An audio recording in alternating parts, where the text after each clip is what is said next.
warahmatullahi wabarakatuh.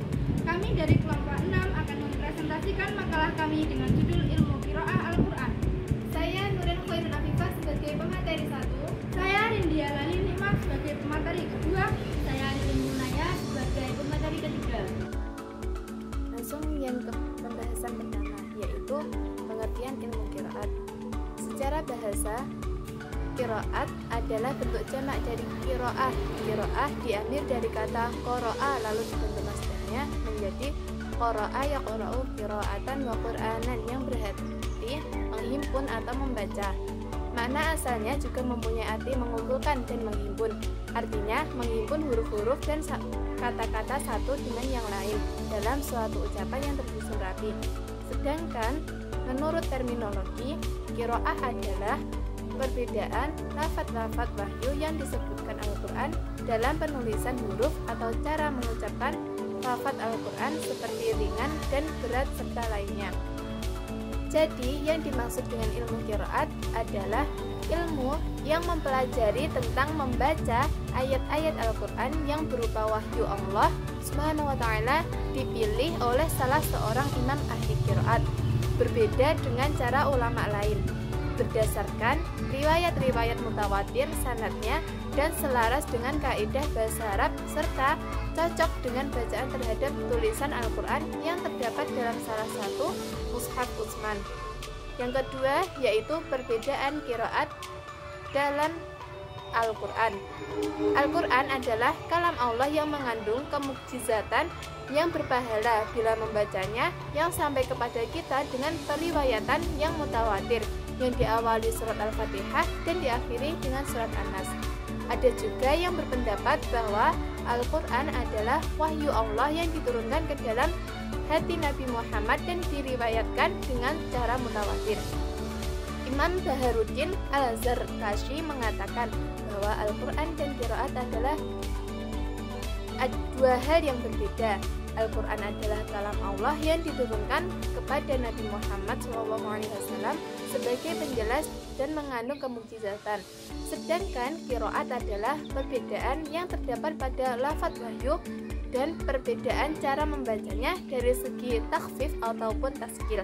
Secara umum, kalimat-kalimat Al-Quran diturunkan secara mutawatir terbagi menjadi dua bagian, yaitu yang pertama kalimat-kalimat yang turun dengan satu wajah saja, dan yang kedua kalimat-kalimat yang turun dengan beberapa wajah yang digolongkan. Dengan demikian, Al-Quran lebih umum dari qiraat yang mutawatir, sebagaimana qiraat syadz bukan termasuk bagian dari Al-Quran. Qiraat yang mutawatir merupakan bagian dari Al-Quran dan keduanya saling bergesekan.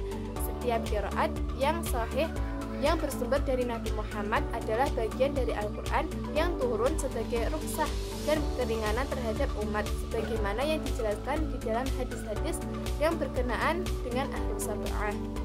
Yang ketiga yaitu macam-macam qiraah.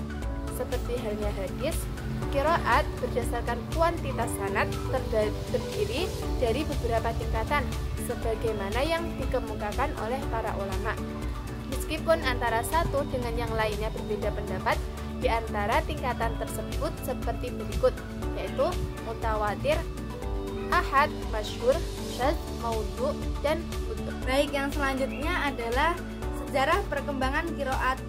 Nabi Muhammad SAW menerima Al-Quran dari malaikat Jibril alaihissalam secara berangsur-angsur selama kurang lebih 23 tahun. Sejarah mencatat bahwa selama kurun waktu tersebut Nabi tidak hanya menetap di Makkah, namun sering bepergian hijrah ke kota lain seperti Madinah. Nah, yang pertama, qiraat turun di Mekah bersama pemulaan turunnya wahyu Al-Quran.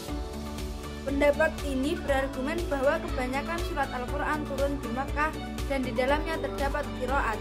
Namun tidak demikian dengan surat-surat yang turun di Madinah. Menurut mereka, inilah yang menunjukkan bahwa qiraat diturunkan di Makkah. Kedua, qiraat diturunkan di Madinah setelah Nabi hijrah. Pendapat kedua ini beralasan bahwa dengan banyaknya orang yang masuk Islam dari berbagai suku dan kalangan dengan bahasa dan lahjat mereka masing-masing, maka Allah Subhanahu wa ta'ala memberi kemudahan untuk membaca Al-Quran dengan 7 huruf. Di samping itu, adapun hadis yang menceritakan Nabi memohon kepada Jibril untuk diberi keringanan membaca Al-Quran lebih dari 1 huruf sebagaimana yang sudah penulis cantumkan pada bab pertama. Hadis tersebut turun di suatu tempat yang bernama Adah Bani Ghafar, yakni perairan yang dekat dengan Madinah. Menurut pendapat kedua, hadis ini menunjukkan bahwa qiraat awalnya diturunkan di Madinah. Yang pertama, qiraat pada Nabi dan sahabat. Periode pertama ini merupakan periode pertumbuhan qiraat. Qiraat diperkenalkan oleh Nabi SAW sendiri dalam bentuk bahasa lisan sebagaimana yang diajarkan oleh malaikat Jibril alaihissalam. Setiap ayat yang diturunkan dihafal dengan baik oleh Nabi, kemudian mengajarkan kepada para sahabat. Yang kedua, qiraat pada masa tabi'in dan imam qiraat. Pada permulaan abad kedua Hijriah atau pada generasi tabi'in muncul beberapa orang yang memfokuskan perhatian mereka pada masalah qiraat. Keberadaan para ahli qiraat tidak hanya terfokus di sebuah kawasan Islam, namun sudah menyebar cukup merata di beberapa daerah. Dalam Tabaqat Al-Qurra disebutkan setidaknya ada 18 orang ahli qiraat di kalangan tabi'in yang masyhur. Nah, banyak ahli qiraat yang muncul di masa tabi'in ini menjadi motivasi bagi generasi selanjutnya sehingga wajar pada akhirnya mereka menjadi pakar qiraat yang tersohor. Pada masa ini juga muncul pada imam qiraat yang terkenal dengan sebutan imam qiraat sab'ah. 7 imam qiraat tersebut adalah Ibnu Katsir, Nafi, Abu Amr, Ibnu Amir, Asim, Hamzah, dan Kisai, seperti yang telah penulis sebutkan pada sub-sub bab sebelumnya. Baik, yang selanjutnya poin sebab munculnya perbedaan qiraat. Penyebab munculnya perbedaan qiraat menjadi perdebatan yang cukup serius di kalangan ulama mutakallimin. Ada yang menyatakan bahwa perbedaan qiraat itu disebabkan karena Allah yang menurunkan melalui malaikat Jibril, kemudian bacaan yang berbeda-beda tersebut diajarkan oleh Nabi Muhammad kepada para sahabat. Berdasarkan analisis pendapat para ulama, menurut hemat penulis ada 2 faktor, yaitu yang melatar belakangi munculnya perbedaan qiraat tersebut. Adapun kedua faktor itu adalah sebagai berikut. Yang pertama, faktor internal. Permintaan Nabi Muhammad kepada malaikat Jibril untuk menambahkan huruf bacaan.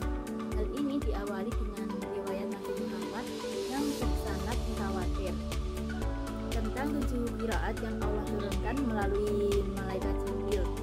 Riwayat Ibnu Abbas di atas menjelaskan tentang malaikat Jibril yang membacakan lafaz kepada Nabi Muhammad dengan 1 huruf, akan tetapi Nabi Muhammad memohon ampunan kepada Allah dan meminta untuk menambahkan huruf tersebut karena umatnya belum mampu membaca dengan 1 huruf saja dalam membaca Al-Quran.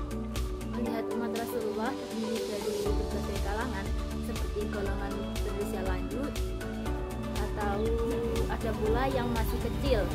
Yang kedua, faktor eksternal. Beberapa faktor eksternal yang menjadi sebab terjadinya perbedaan qiraat seperti berikut. Yang pertama, perbedaan takdir Nabi terhadap qiraat sahabat.